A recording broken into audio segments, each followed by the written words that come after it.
पहली नज़र में तुमने उसे पसंद कर लिया और उसने तुम्हें, और इस लव एट फर्स्ट साइट को तुम मोहब्बत कह रहे हो, तो हो सकता है तुम गलत हो। क्योंकि यार पहली नज़र में तो हमें एंटीक चीज़ें भी पसंद आ जाती है, पर हम उसे घर में रखते हैं दिखावे के लिए। बस क्योंकि देर रात तक तुम दोनों ढेर सारी बातें करते हो और इसे तुम मोहब्बत समझते हो, तो हो सकता है तुम गलत हो।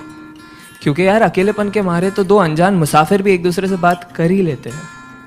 अरे अगर किसी लड़की को देख के वो तुम्हारा हाथ पकड़ लेती है और किसी लड़के को देख के तुम उसका, और इस क्यूट जेलसी को तुम मोहब्बत कह रहे हो, तो हो सकता है तुम गलत हो। क्योंकि यार परिंदों को पकड़ा जाता है पिंजरों में कैद करने के लिए, उन्हें आज़ाद करने के लिए नहीं। बस क्योंकि अब तुम दोनों एक दूसरे की बातों को समझ पा रहे हो और इसे तुम मोहब्बत कहते हो, तो हो सकता है तुम गलत हो। क्योंकि याद रखो, दो भूखे भिखारी भी एक दूसरे की भूख समझ सकते हैं पर मिटा नहीं सकते। अरे अगर तुम एनिवर्सरी का सेलिब्रेशन हर महीने कर रहे हो और इसे तुम मोहब्बत कहते हो, तो हो सकता है तुम गलत हो। क्योंकि दास्तान इश्क को बयां करने के लिए साल का कोई नंबर नहीं चाहिए होता। अरे बस क्योंकि तुम उसके इंस्टा स्टोरीज का और वो तुम्हारे स्नैप स्टोरीज का हिस्सा बन चुकी है और इसे तुम मोहब्बत कह रहे हो, तो हो सकता है तुम गलत हो। क्योंकि यार मोहब्बत को फिल्टरों के साथ सेव नहीं किया जाता, उसे बस उसी लम्हे में जिया जाता है।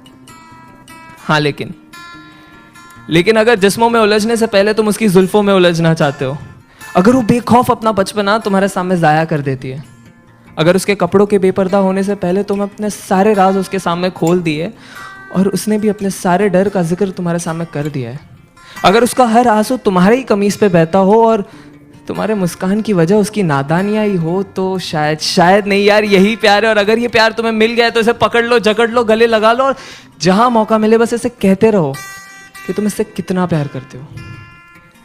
क्योंकि ऐसी मोहब्बत से मुलाकात होने में जिंदगी का एक काफ़ी लंबा अरसा बीत जाता है।